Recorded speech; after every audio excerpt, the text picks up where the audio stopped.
Hello friends, in this video I am going to show you HP ScanJet Pro 3500 F1. We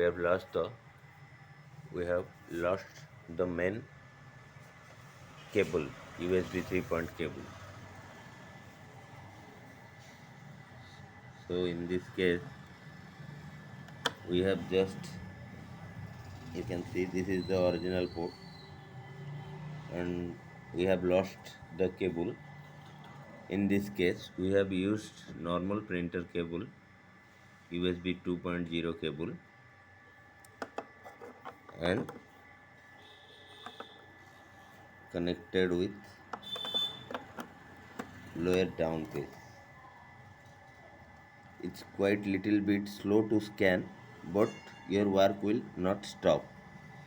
So you can replace any printer USB cable with a original exchange of a original HP ScanJet Pro 3500 F1 scanner cable. Thank you very much.